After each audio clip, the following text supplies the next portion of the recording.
Sometimes, life can get messy, and all we need to do is talk it out. Other times, we just need to create some goals and have some accountability. Well, Nikki's here to help. Welcome to Nikki B Life Coach. Oh my gosh, hi. Hi! You guys, I'm so grateful that you clicked on this. I love this. I love our little straight talk family and our Kiss Kiss Club. This is so special. Hi. Okay, let me pull it together. Because I'm a life coach. Let me pull it together. So seriously, I know I make jokes about it.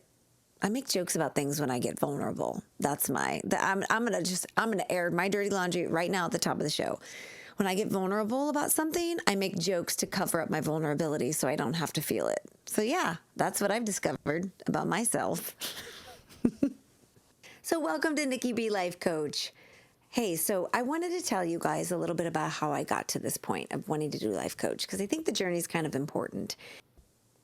And then I'll explain a little bit about what life coaching actually is. So first off, a lot of you know that I went through a lot surrounding my fertility. For about 5 years, I went through it.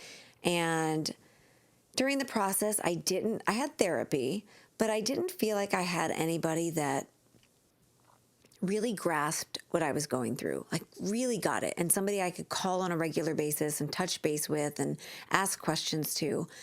And I thought, God, wouldn't it be great to provide that for other women that are going through this? Like, it's so isolating. And your hormones make you a crazy person. I was crazy for about 5 years. So I think that's what started this journey for me. And then I decided to donate my time to the Suicide Prevention Center. And I answered the hotline. So when people were thinking of killing themselves, they would call the Suicide Prevention Center. And on Sundays, I would answer the phone for about 6 hours. I went through a lot of training for this. It is an amazing organization, by the way. If you ever feel like you're feeling suicidal or know someone that's suicidal, please encourage them to call the SPC because it's a great resource. So having said all of that, I would answer the phones and I would spend probably more time than I should with each person. It's a crisis line. So the point of the line was to get people de-escalated, to find out where they were. And if they were high at risk, then we would take one course of action. If they were low at risk, we would provide them resources and eventually get off the phone.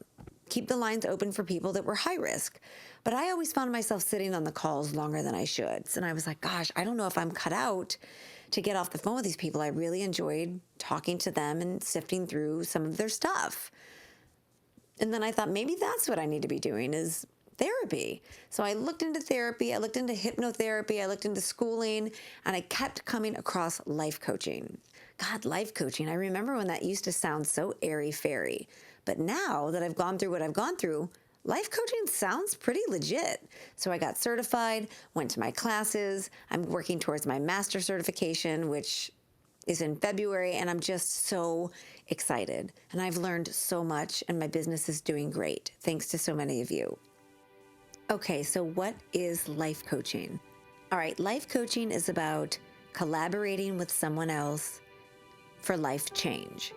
So that can show up in many, many different ways. I have so many different clients that are dealing with so many different situations. It could be grief.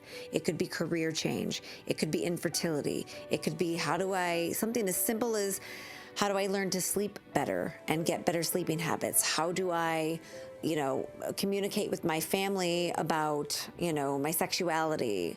How do I move forward without my husband in my life now that he's passed away or he's left? Or it could be so many things. But the difference between life coaching and therapy is really important because therapy is about sort of looking in the past, about healing from your past, about possibly getting diagnosed and possibly getting treated. So I cannot do any of those things. But as a life coach, what I can do is talk about your past in a way of how it's affecting the present day for you and how it can affect your future, helping you manifest some pretty great things in your life, talking about what's next as opposed to what happened back then. And it's a teamwork that incorporates accountability, communication, and homework. Once we get to the root of the change that you want to make and what would make you happy, that's my favorite question to ask in life coaching. What do you want? What would make you happy? And then once we dig into that and we come up with some tangible things, then we create goals around those. And then we create accountability by me checking in, us coming up with a plan that we can execute together.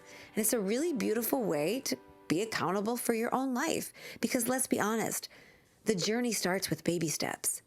And you can move mountains if you start from somewhere. And sometimes life coaching is a great place to start.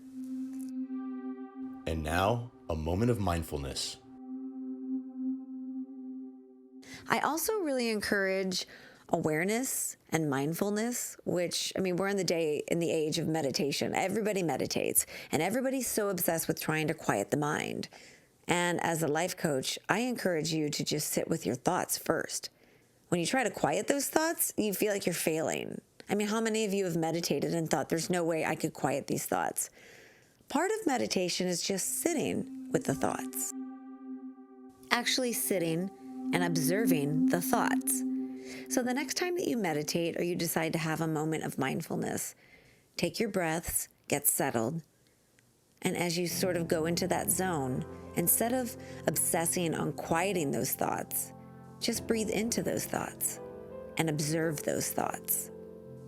And another really effective tool to use is to try to differentiate yourself from the thoughts, because the thoughts are just a story that you're telling yourself, and your thoughts are sometimes induced by anxiety.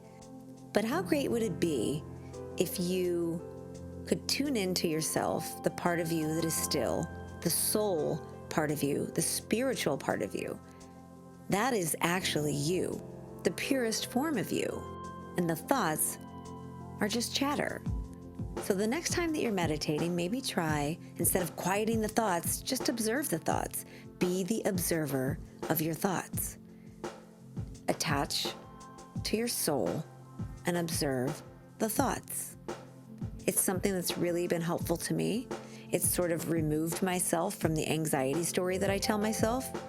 And it allows me to observe my thoughts sort of from a different perspective. Like, oh, look at those thoughts that I'm having. Are they serving me? They're interesting. That's a story that I'm telling myself. And that kind of awareness can really tune you in to your own experience in such a beautiful way. So thank you so much for listening today. I am excited. I can't wait to hear what your questions are. The next episode, we're going to dig into a couple of emails and see if there's ways that I can just encourage you guys to have your best life, because life is messy and it's hard and it's beautiful and you're worth it. So put some time into yourself, whether it's listening to a meditation, hiring a life coach, tuning into yourself, taking a hot bath, whatever that looks like. You deserve a little self-care. Have a great day. I'll talk to you guys soon.